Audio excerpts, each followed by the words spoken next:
Aujourd'hui, j'aimerais partager avec vous une interrogation que j'ai depuis fort longtemps, la sapologie. Mais où cette histoire a-t-elle commencé? Comment ces hommes, ces femmes ont décidé de se réunir derrière cette passion?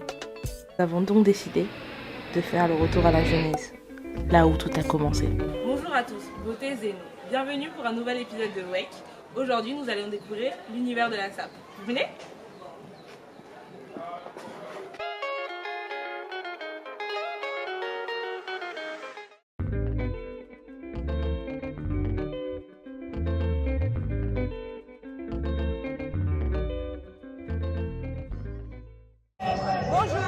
Bonjour, Comment vous vous appelez?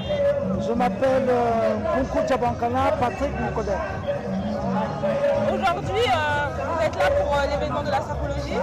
Si j'ai bien compris, c'est un peu la finale aujourd'hui. C'est un événement qui a chaque année, c'est ça? Oui, bon, c'est un événement qui se passe tout l'été. Quand nous sommes en juin déjà, les sapeurs se retrouvent ici. Et comme ça, jusqu'en fin septembre, jusqu'à la rentrée scolaire, peu avant la rentrée scolaire. Donc ça, aujourd'hui, ça paraît comme le dernier dimanche de retrouvailles parce qu'à partir de la semaine prochaine, la rentrée scolaire, les enfants commencent à l'école. C'est bien que nous aussi, les parents, on sera plus disponible d'arriver ici de temps en temps par rapport aux obligations familiales. Mais chaque dimanche, un dimanche sur deux, on peut arriver, nous se retrouver pour se faire valoir, parce qu'en tant que sapeur, il faut toujours se faire valoir le dimanche. Après avoir passé une semaine de travail rude, le dimanche, il faut se refaire, il faut se reposer, et on se repose par le linge, par la sape. On arrive ici, on voit les autres exhiber, et puis ça lui fait bien, ça enlève le stress, et on attaque la semaine prochaine en bonne condition et en bonne forme. Qu'est-ce qui vous a amené à devenir sapologue? Comment cette histoire d'amour a commencé? Bon, c'est dans mon jeune âge. J'étais très jeune, pour ne pas dire adolescent, autour de 12 ans, 13 ans. J'ai eu ce sentiment qui était né en moi que je puisse devenir sapeur. Parce que j'aimais bien paraître propre, bien nickel. Même si en ce temps-là, on n'avait pas assez de linge, mais je paraissais tout, j'avais tout ce sentiment de paraître beau, nickel. Et puis voilà, c'est là où est né le sentiment de la sape. Donc depuis le jeune âge. Et il y avait déjà cet événement-là ou à l'époque il y avait autre chose? Est-ce que les gens venaient déjà ici ou c'était comment? Non, à l'époque il y avait d'autres endroits. Dans les années 78, 79, il y avait les booms. Il y avait des groupes qui se formaient, on faisait les booms, une genre de fête, de festin. Les sapeurs invitaient les autres sapeurs et ça se passait là-bas. Il y avait les orchestres amateurs. Chaque quartier, chaque arrondissement avait des orchestres amateurs et chaque orchestre amateur avait un échantillon des sapeurs. Donc quand ça partait jouer, ça partait avec son échantillon des sapeurs et puis on se retrouvait là-bas. C'était comme des défis, des conflits, mais dans la paix, dans la sape. C'est le linge qui s'exprimait. Voilà. Donc à l'époque c'était comme ça. Maintenant au fur et à mesure qu'on a évolué, il y a eu des parcs dansés comme Minex à l'époque, le Select, entre-temps les mains bleues, Grand K. C'est là où les sapeurs convergent pour s'exprimer, pour se faire valoir.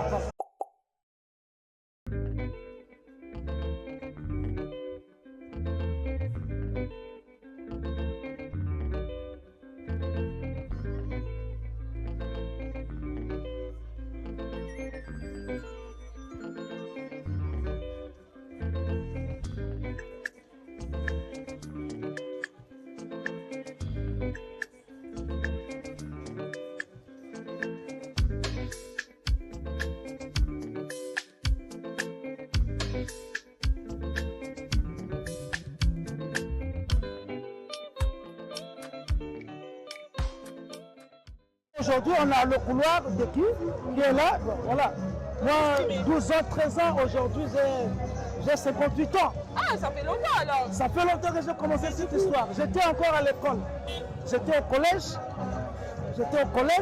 Quand j'ai commencé l'histoire. Je suis passé au lycée. Dans cette histoire, je suis passé à l'université. Dans cette histoire, et là, je suis dans le secteur informel dans cette histoire. Parce que quand tu es sapeur, tu vas mourir sapeur. Ah mais oui. Il n'y a pas de raison un sapeur ne puisse plus paraître beau, ne puisse plus s'habiller, c'est pas possible. Est-ce qu'il y a un flambeau? Est-ce que vous donnez le flambeau à vos enfants? Ou comment ça se passe? Les enfants, on les montre comment ce qu'on fait, comment on s'habille, comment on arrange les tenues, mais on ne peut pas les obliger d'être sapeurs. C'est un problème de cœur, c'est un problème de sang. Tu vois, si tu obliges l'enfant à devenir sapeur comme moi, il y aura une compatibilité. Il faut que ça lui plaît. On ne force pas de devenir sapeur parce que c'est une école, c'est une culture. Parce que si on force quelqu'un, il ne saura pas comment arranger les tenues, comment joncter le couleur. C'est une école, on apprend ça. Et vous qui vous avez appris, comment vous avez aujourd'hui su mélanger les couleurs? Bon, moi personnellement, j'ai appris par observation directe, en regardant les aînés, comment est-ce qu'ils s'habillaient. Comme j'avais ce goût-là, j'ai regardé et moi aussi j'ai fait. À l'époque, on lisait des journaux tels que Paris Match, là où on voyait les grands acteurs comme les Alain Delon, les gens de Bébel, tu vois, comment ils s'habillaient. On voyait les photos de François Mitterrand qui fut un grand sapeur. Donc tout ça, ça nous inculquait une certaine éducation. Là aussi à l'époque, les Parisiens, les Congolais qui partaient en France, qui revenaient, eux aussi, ils nous apportaient une certaine culture. Ouais, il faut bien saper quoi pour entreper. Le retour, normalement, il faut être bien sapé. De le retour, quoi. Il faut être bien sapé parce qu'on va te voir. Bon, tu as quitté la France, il faut présenter, il y a des preuves, une image que tu reviens de la France, normalement. Alors, tu présentes tout. Parce que la France, il y a tout. Alors, comme on est là, si on a l'argent, il faut qu'on s'attrape tout. Il faut qu'il y ait quand même une différence entre ceux qui sont restés et nous. Tu vois. Et enfin, il y a aussi le choix. Il faut développer aussi sa tête. Donc, en regardant les médias, les journaux, la télévision. Donc, il faut s'instruire pour devenir sapeur, en fait. Il faut regarder l'actualité, il faut apprendre, en fait. Il faut apprendre, il faut regarder l'actualité. Il faut suivre, par exemple, les Oscars du cinéma. Les acteurs de cinéma, c'est des grands sapeurs, c'est des grands stylistes, modélistes. Quand ils arrivent là-bas, il faut voir comment ils s'habillent, comment ça se passe. Et toi, tu prends, tu viens ici, tu fais comme eux. Toi-même aussi, tu peux créer une façon de s'habiller. Parce qu'il y a d'autres qui aiment le costume, il y a d'autres qui aiment les jeans, il y a d'autres qui aiment les ensembles, pantalon, chemise, pantalon, veste, pareil. Il y a des gens qui aiment ce qu'on appelle le Dakar, c'est-à-dire tu as un blazer comme moi, plus un pantalon différent de la veste. Ok. Voilà. C'est aussi un genre. Et moi, c'est ce que j'aimais. Ça me fait au moins 15 ans, je n'ai jamais mis de costume. Je suis toujours dans le Dakar. Alors, donc il faut avoir beaucoup de blazers. Ok. Mais aujourd'hui, je vois beaucoup les sapeurs, ils font des espèces de petites danses, là, des chorégraphies. Ça veut dire quoi? Bon, c'est l'exhibition. Parce qu'en toute chose, il y a l'exhibition. Il faut exhiber pour bien s'exprimer, pour faire valoir le linge. Voilà. Mais à un certain âge, bon, on regarde les jeunes faire. Nous, on ne le fait plus parce que, voilà. Il y a un âge de la retraite aussi pour les sapeurs. Il y a la retraite? Non, il n'y a pas la retraite. Mais à un certain âge, il y a des choses qu'on ne peut plus faire par rapport à son éducation. Tu comprends? Et ces choses-là, on laisse ça aux jeunes. D'accord. On laisse ça aux jeunes, les jeunes font. Nous regardons, nous conseillons, parce que nous aussi, on a fait ça en notre temps.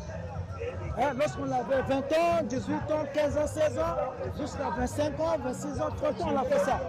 Mais maintenant, je ne peux plus faire ça. Je suis père d'une famille, de petits-enfants et tout. Est-ce qu'il y a un code de l'honneur, un règlement pour les sapeurs ou pas? Il y a un règlement ou un code de déontologie, on peut dire même? Donc, la déontologie, c'est quoi? C'est-à-dire que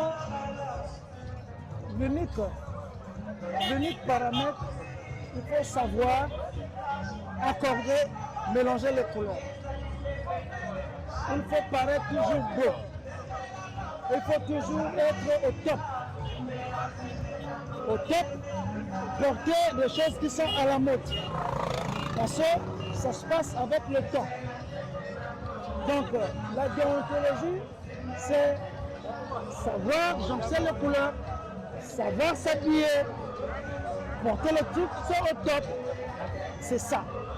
Parce que tu peux pas se dire sapeur, se déclarer sapeur, mais quand je t'habille mal, quand tu n'es pas au top, quand tu n'es pas à la mode, quand tu ne portes pas des choses qui sont à la mode, tu ne peux pas te dire sapeur. Le sapeur, c'est celui qui fait plaisir à l'autre. Quand tu passes, quand on te regarde, la personne qui te regarde a la joie de te regarder. Le linge doit s'exprimer dans ce sens-là. La sape, ça doit faire plaisir, ça doit déstresser. C'est ça. Mais si tu passes et que les gens te regardent avec un mauvais œil, c'est que tu n'es pas sapeur. Est-ce que vous avez une anecdote, un souvenir? J'ai beaucoup de souvenirs dans ma jeunesse et maintenant. Il fut un temps où on nous avait invités à une fête d'une grande banque de la place, la BDAC, la Banque du développement des États de l'Afrique centrale. On nous avait invités là-bas, ils avaient une fête et on avait fait 2 tours d'exhibition et ça nous a fait du bien. On nous avait vraiment bien considérés, bien entretenus, dignes de chez nous. Et ça m'avait fait plaisir. Est-ce que vous avez un conseil à donner aux personnes qui aimeraient se lancer dans la sapologie?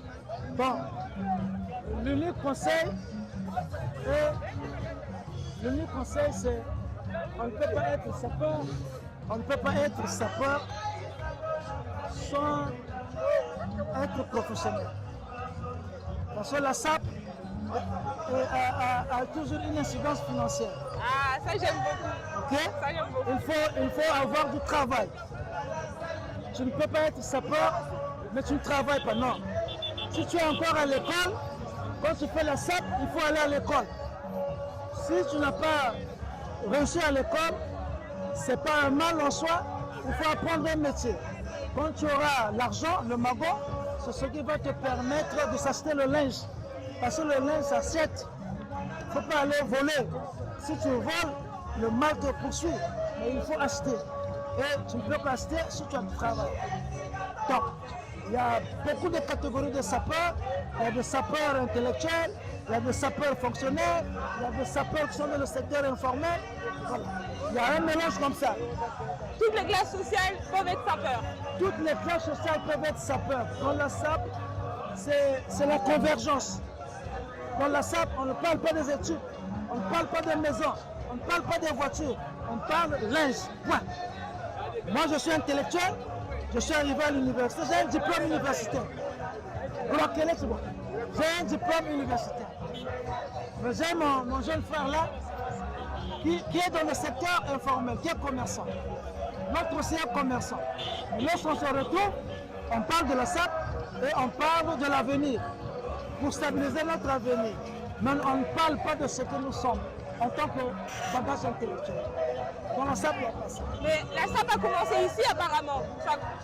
La SAP a commencé au Congo, notamment ici à Bako. Inspiré par Matsua, ce mouvement a évolué dans les années 1960 grâce aux jeunes de Bas-Congo revenant de France, en un art de vivre axé sur le raffinement. À Bas-Congo, Ouais. comment la SAP est venue ici? Parce que souvent il y a beaucoup de gens qui pensent que ça vient de Kinshasa. Et ça vient du Congo. Kinshasa a été formé ici.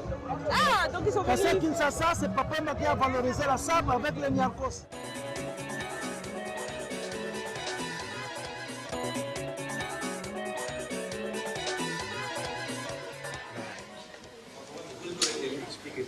Qu'est-ce que c'est Kitende? Kitende, linge. Linge, ouais. Et c'est une religion. Ah oui. On peut avoir une religion avec là. Non, mais il faut aimer tout d'abord. Il faut aimer pour être sapeur, quoi. Quand on n'aime pas, on peut pas, quoi. Il faut casquer énormément d'argent pour se vêtir, quoi. Parce que je me suis dit, il faudra que je sors un peu de l'ordinaire. Toi, tu règnes sur tous les podiums du monde. Hôte de mon chemin, tous les Kaya, les Bédé et les Chindongo, pour qu'ils ne fassent pas du mal à mes vêtements. La SAP apparaît dans les années 1970 à Kinshasa, en réaction à la politique de l'authenticité lancée par le président Mobutu, appelée la zarianisation. Mobutu veut consolider son pouvoir en rejetant les influences étrangères et en valorisant les traditions zaïroises. Cette politique touche toute la société.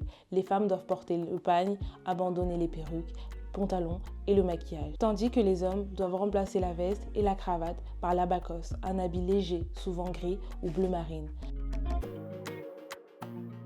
Inspiré des costumes chinois Mao, la SAP devient un mouvement de résistance. Les sapeurs, avec leurs vêtements colorés, élégants, défient les règles imposées. Ils revendiquent liberté, créativité et fierté à travers leurs tenues. Aujourd'hui, la SAP quinoise célèbre pour ses couleurs vives, ses styles audacieux et ses accessoires flamboyants. Chaque tenue est une déclaration d'identité et de liberté. C'était formé par des Congolais d'ici. Et la SAP ici a commencé avec les anciens combattants, les Africains qui étaient partis soutenir la France pendant la Première Guerre mondiale. Avec les premiers étudiants qui sont allés en France. Quand ils sont revenus, comme ils avaient le flair, le bon goût, et ils ont commencé cette SAP. Paraître bien, beau, élégant, bien s'habiller, voilà. Et puis, l'histoire a commencé.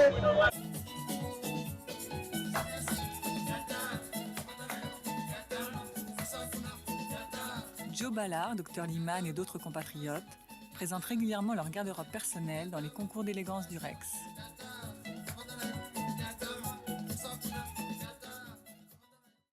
Et ça s'est succédé de génération en génération jusqu'à notre niveau. Nous aussi, nous avons les gens comme les Kédés qui arrivent. Nous aussi, bientôt, on va partir si Dieu nous appelle, mais l'histoire va rester. L'histoire finit avec la mort. Vous formez la nouvelle génération aussi. On forme la nouvelle génération.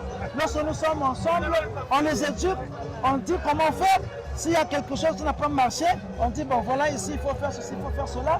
Et lorsqu'il écoute les conseils, il va évoluer. Mais s'il n'écoute pas, il va rester là. Et il ne sera jamais sapeur. Il peut être sapeur, mais tu n'es pas apprécié. Et un sapeur, c'est celui qu'on apprécie. C'est celui qui fait plaisir. Quand tu dors, quand tu passes, on te fait des éloges. On t'apprécie positivement. Tu es bien habillé, tu es nickel, c'est ça.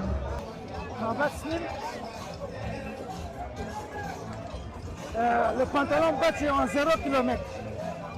Donc vous voyez les couleurs.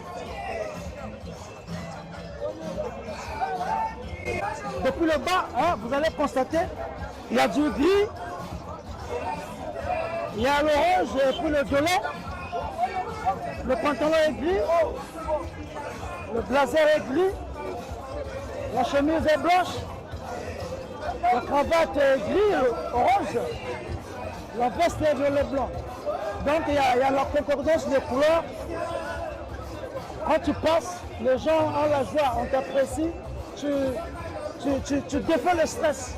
Les gens sont contents de te voir.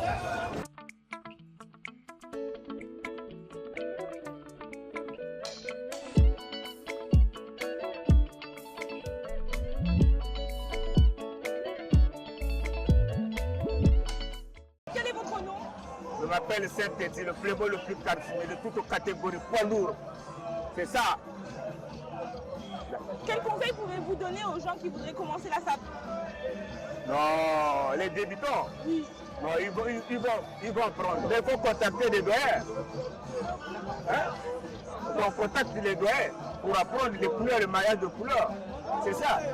Est-ce qu'au fil des années, la sapologie, elle a évolué? Oui, ça évolue. Pour les couleurs, l'habillement, est-ce qu'il y a eu des tendances? Il n'y a pas de tendance. Si tu connais le mariage de couleurs, il y aura toujours. Comment tu vas comprendre les tendances? Tu vas comprendre la tendance. C'est la tête, madame. C'est la tête qui va fonctionner, mariage de couleurs. Ça et ça, tu ne peux pas mettre, ça et ça, tu ne peux pas habiller. C'est ça l'habillement, la fierté d'un Congolais. L'habit, c'est ça. Vous pouvez porter toutes les couleurs? Oui, je peux porter toutes les couleurs. Elle imagine que je connais toutes les couleurs, là je peux mettre avec ça. Ça je peux l'habiller, ça je ne peux pas l'habiller. Ça je ne l'habille pas. Par exemple, le orange, si par exemple je veux porter un costume orange, comment je dois habiller, comment je dois mettre quel habillement? Mais l'orange, si tu as porté une chaussure noire, là tu as la facilité de s'habiller avec ça. Hein? N'importe chaussure que tu vas mettre, c'est la facilité d'habiller l'orange. C'est ça. On n'est pas limité de couleur. Un playboy, il y a tout. Donc pour être sapologue, il faut être playboy ou pas? Est-ce qu'on va être sapologue, il faut être playboy? Non, les playboys, oui. Et sapeur. Un sapeur égale playboy. Un sapeur égale playboy? Oui. Okay. Mais c'est quoi un playboy un peu? C'est quoi? Mais un playboy, dès que je me suis habillé. Donc un playboy, c'est un homme qui s'habille bien? Oui, un playboy s'habille bien. Beaucoup d'argent. Bon, il achète des habits, il n'est pas là à faire des crédits avec des habits. Il achète ses vêtements. Pas des vêtements à hasard, c'est des vêtements originaux, comme je suis là. Donc un playboy n'achète pas de contrefaçon, il investit dans les vêtements. Oui, il achète, il fait sortir son moyen. Il fait sortir son moyen pour acheter les vêtements. Parce qu'il y a beaucoup de gens qui ont l'idée que les sapologues, ils n'ont pas d'argent, ils mettent tout leur argent dans les vêtements. Ça c'est faux, ça c'est faux. Ça c'est faux, il ne faut pas mettre ça dans la tête. D'accord. Un playboy, il fait sortir sa moyenne, il s'applique parce qu'il connaît l'art. Il aime l'art vestimentaire. Comment il n'a pas l'argent, comment il va payer les habits? Donc en fait, la sapologie c'est un art quoi. Oui, c'est un art vestimentaire, c'est ça. D'accord. Mais vous, qu'est-ce qui vous a attiré vers la sapologie? Bon, la question vraiment, je ne comprends pas comment je vais te répondre. Moi, c'est les habits qui m'ont attiré d'être. Oui, c'est les habits seulement. Il n'y a rien à dire, mais c'est les habits qui m'ont attiré d'être un grand playboy charismatique. De toute catégorie, pas lourd.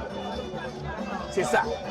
Et donc ici, si j'ai bien compris, ici c'est la finale. Ici c'est la finale. Donc, quand tu arrives en France là, tu vas parler à des Parisiens qui sont là-bas. J'étais à Dégui. Ils vont te dire, mais là c'est la haute sommet. Ça c'est la haute place. C'est la finale, donc on voit c'est qui s'habille le mieux aujourd'hui. Oui. D'accord.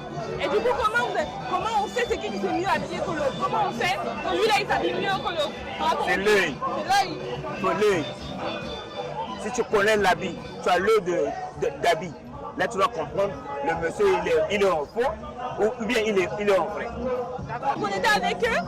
Dégui, c'est ça? C'est Dégui, ça c'est la finale. D'accord. Tu peux fréquenter de n'importe milieu que tu vas fréquenter. Mais si tu n'arrives pas ici, tu ne confirmes pas, tu n'appliques pas ici, tu es zéro. Ok. Bon, tu peux nous montrer un peu ta tenue? Oui, je suis là. Ma tenue est simple, je l'ai présentée. Là aujourd'hui, tu es habillé pour combien un peu? Je ne peux pas dire le chiffre. D'accord. Mais c'est quelle marque que tu as porté aujourd'hui? Oui. Tu as porté quelle marque? Marque gris, je suis habillé en gris.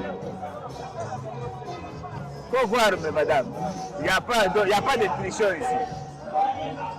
Ici, on ne peut pas tricher. Tu peux tricher n'importe place, mais là, tu ne peux pas tricher.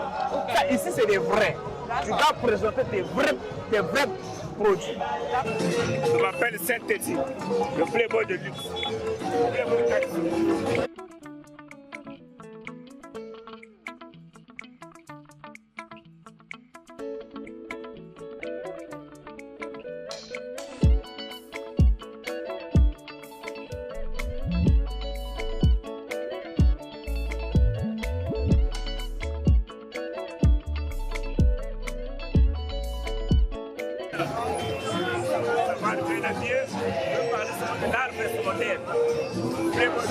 Je peux parler beaucoup. Je ne parle pas beaucoup parce que je suis là à présenter l'habit.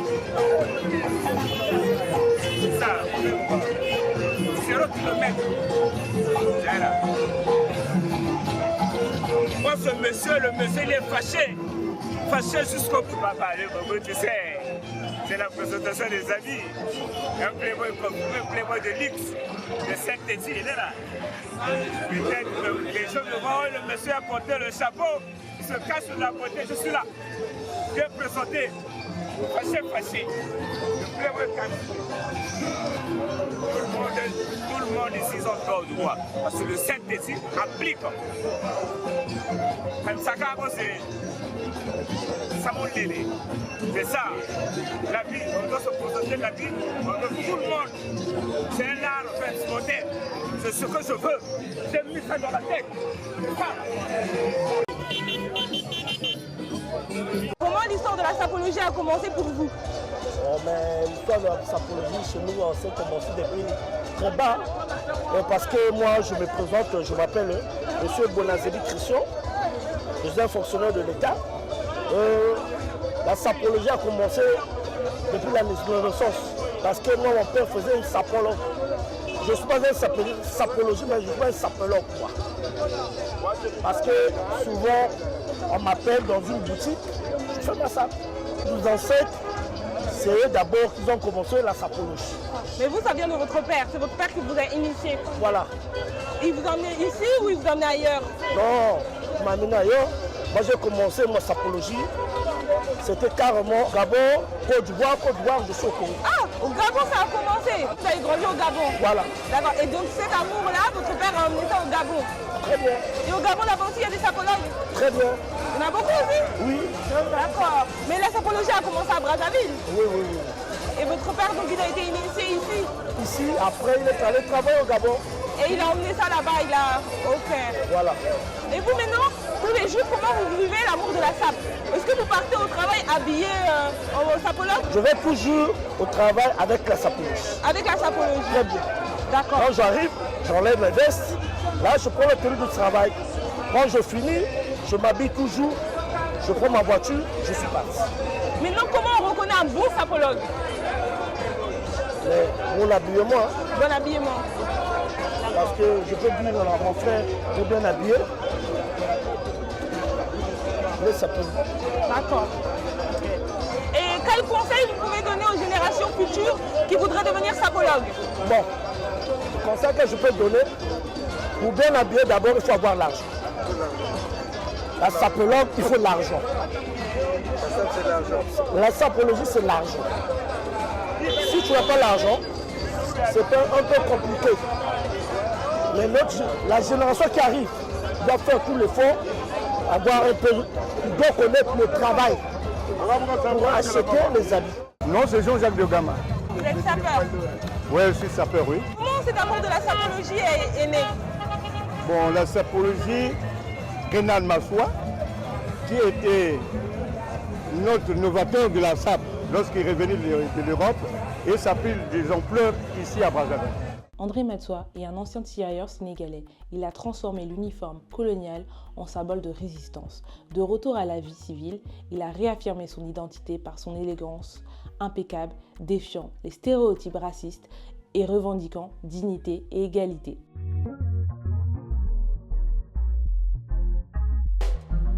Les autorités coloniales, conscientes du pouvoir contestataire de l'habillement, surveillaient les styles européens adoptés par les populations, percevant l'élégance comme une menace aux hiérarchies coloniales. On disait aux Congolais de porter des vêtements raffinés pour préserver les marqueurs de pouvoir européen. L'uniforme militaire a durablement influencé la culture vestimentaire congolaise, donnant naissance à la sape. Aujourd'hui, à Brazzaville, la sape est bien plus qu'un style vestimentaire. C'est un véritable art de vivre, valorisant la maîtrise des codes de la mode et un comportement distingué. Elle s'inscrit dans une tradition de respect et d'élégance, incarnant une fierté culturelle toujours vivante. Et vous avez suivi donc ce mouvement-là? Très bien. D'accord. Et aujourd'hui, si par exemple quelqu'un veut devenir sapeur, comment il devient sapeur? Bon, être sapeur, la première des choses, il faut avoir un boulot. Un boulot? Tel que vous me voyez, je suis fonctionnaire. D'accord. Donc, avoir un boulot, après je fais quoi? Bon, dès lors que vous êtes sapeur, il faudrait que vous ayez des habits. Il faut avoir des moyens afin que vous achetiez les habits pour être sapeur. Vous ne pouvez pas être sapeur tant que vous n'avez pas de moyens. Donc c'est quand même ouvert à tout le monde. Toutes les classes sociales peuvent devenir aujourd'hui sapeurs. Oh non, pas. Cette chose n'est pas donnée à n'importe. C'est pas donné à n'importe qui. Oui. À comment? Vraiment, il faut connaître les couleurs. Bon, c'est le processus qu'il faut suivre. Il faut suivre pour que vous soyez sapeur. C'est pas n'importe qui d'être sapeur. Non, non. Est-ce qu'au fil des années, l'influence de la sapologie au Congo-Brazzaville a changé? Ou est-ce que c'est resté la même influence? Bon, nous sommes des doyens. Nous voyons que ça commence à se gaspiller. Ah, comment ça? Mais oui, mais bien sûr que les jeunes ne veulent pas écouter maintenant des anciens. Moi, je suis un ancien. Vous voyez la manière que je me suis habillé. Mais il y en a de ceux, il n'y a que 3 couleurs. Mais il y en a d'autres qui portent maintenant 5, 6. C'est la folie. Donc à la base, c'est 3 couleurs. 3 couleurs, oui. Et on ne peut pas porter 5 couleurs, ça ne se fait pas. Non, non, non, non. Vous êtes maintenant dans la folie. Dans la folie. Oui. D'accord. Ok, donc ça c'est un peu une règle que les sapeurs connaissent, 3 couleurs, pas plus de 3 couleurs. Non, non, non, 3 seulement. D'accord. Maintenant, comment moi je fais si je ne connais pas? Est-ce que je dois chercher un doyen pour m'expliquer un peu comment on fait pour devenir sapeur? Ou est-ce que je viens là et je regarde et j'apprends? Comment ça se passe? Non, mais c'est des processus. Tels que moi, vous me voyez, il y avait un vieux, il s'appelait Ali Baba. Il ne parlait pas de monsieur. Il s'habillait très bien. Il était muet ou il ne parlait pas? Non, il était mieux. Ah, il était muet, d'accord. Oui, il était personnel. C'est celui qui nous avait donné le goût de s'habiller. Il s'habillait tellement bien. Et voilà, maintenant nous avons des moyens. Nous avons suivi maintenant le chemin. Comment vos débuts dans la sapologie? Bon, le début de la sapologie, bien sûr qu'en 1980, on commençait à le faire. Mais à ce moment-là, c'était maintenant les mines. On prenait les sabis pour ceux qui venaient de l'Europe. Mais maintenant là, nous ne pouvons pas le faire parce que nous sommes devenus des responsables. Nous avons des femmes, nous avons des enfants qui sont à l'université. Ça ne vaut la peine d'aller pour il faut payer pour l'honneur maintenant de ta personnalité. Et il y en a ceux qui ont vraiment eu des difficultés pour leur vie, qui n'ont même pas de parcelles, ni la maison. Ah, parce que ce que nous habillons là, c'est cher, ça coûte cher. Être sapeur. Donc il y en a qui investissent seulement dans les vêtements et qui en gros ils n'achètent pas. Oui, ils ont gaspillé leur avenir. D'accord, mais ça c'est mauvais du coup. L'art est devenu un poison, si je puis dire. Mais bien sûr, puisque un sapeur qui n'a pas de domicile, qui n'est pas responsable à ses enfants, il n'est pas sapeur. Parce que... Sapeur, il faudrait que vous présentez toutes ces choses. Les enfants, ta maison, ta femme et tes responsabilités à vous. D'accord, ok. C'est quoi la différence entre savoir s'habiller et être sapologue? Bon, sapologue, c'est celui qui connaît. Maintenant, il connaît s'habiller. Tel que moi, tel que je vous parle, tout le monde me connaît. C'est Jean-Jacques de Gamme en Europe, en Amérique, en Asie, ils me connaissent. Parce que je suis dans le roi si longtemps. Mais il y en a ceux qui commencent à peine, mais ils n'ont pas de nom. Ils commencent à le faire sortir. Donc nous allons les apprécier si réellement ils font bien. Donc pour devenir sapologue, il faut être apprécié par les anciens. Ah mais bien sûr. D'accord. Si les anciens n'apprécient pas notre style, on n'est pas apprécié. Mais du coup, est-ce qu'un sapologue peut mettre le costume avec les baskets? Les baskets, bon, c'est la faiblesse. Parce que lorsqu'on se fait sapeur, c'est les chaussures, bien sûr. C'est les baskets, ça devient en sorte que non, vous prenez maintenant de cette culture en sorte aléatoire.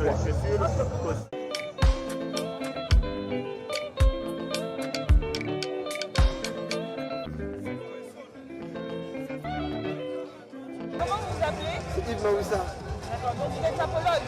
Moi je suis sapologue, hein. Je suis militaire. Dans la vie de tous les jours au travail, est-ce que vous vous habillez? Tout à fait, toujours bien habillé. Je vais au travail, toujours bien habillé. Comment l'amour de la sapologie a commencé chez vous? La sapologie c'est bien bon. J'ai commencé la sape depuis le babage. C'est votre père qui vous a initié alors? C'est pas mon père. C'est qui vous a initié? Je vais à l'école du primaire avec un kilo compliqué. Les gens disent, ah, un jour tu vas voir sapeur, je suis sapeur. Ça c'est mon... Donc ça a commencé par une culotte compliquée? Voilà, compliqué, à l'école primaire. D'accord. L'école primaire. Donc même en primaire, vous aviez déjà le goût pour l'habillement? Tout à fait normal.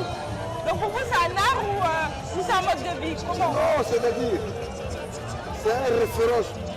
Un référence, un jour je vais voir sapeur, un militaire. Et là vous êtes habillé comment? Je suis bien habillé. J'ai un chemise noire, cravate, multicolore. Même couleur à pantalon. Et ça c'est un lacet. Voilà. Un lacet. Maintenant tu vois.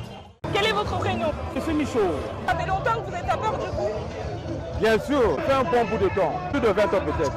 Et comment vous choisissez vos habits avant de venir ici? Pour nous habiller, ça nous fait tourner la tête en fait. Ah bon? Parce que nous avons un embarras de choix. Ça dit, tel que je suis là, quand vous m'avez appelé là, j'étais au stade en train de suivre le match de Jean Noir. Je suis vite rentré à la maison. Je ne savais même pas quoi me passer. J'en ai trop beaucoup. J'en ai beaucoup en fait. L'occasion même manque. Parce qu'il y a des habits qui ne sont même pas sortis. Ah bon? Bien sûr. Donc vous achetez dans l'espoir de pouvoir remettre le vêtement un Bien jour? sûr. D'accord. Bien sûr. Et il y a des marques que vous préférez ou? Je mets tout, hein. Je mets tout. Tout ce qui est bon. Tout ce qui est bon? Je ne mets que du frais. Que du Je ne mets pas du faux. D'accord.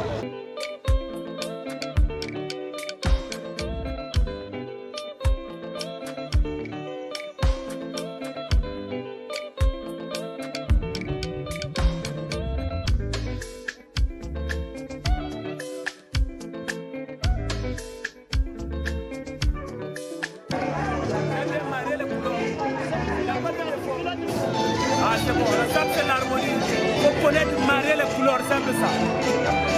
L'origine de la SAP provient du retour des anciens combattants au Congo lors de la fin de la Deuxième Guerre mondiale. La vie qu'ils menaient, l'harmonie qu'ils avaient.